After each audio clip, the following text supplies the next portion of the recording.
It's July 27th, and on this day in 1989, Shigesato Itoi's cult classic EarthBound Beginnings launched in Japan.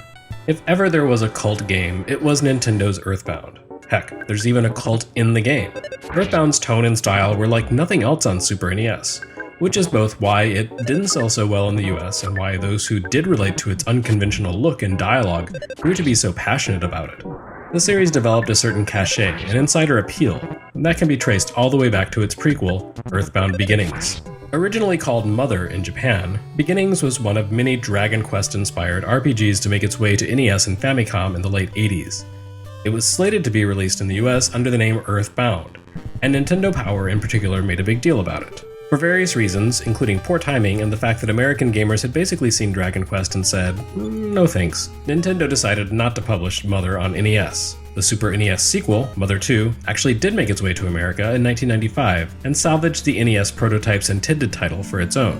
And that would have been the end of Beginnings' tale, one of countless 8-bit Japanese games that never came west. It would have received a few fan translations and become a curio for fans of the series, but then something crazy happened. A fully localized prototype was found secondhand near Nintendo's US headquarters in Seattle. Fans dubbed this prototype EarthBound Zero, and it became an essential part of Nintendo lore for American fans. The real shock, however, came this year, at E3, when Nintendo announced that they were releasing that prototype on Virtual Console under the name EarthBound Beginnings.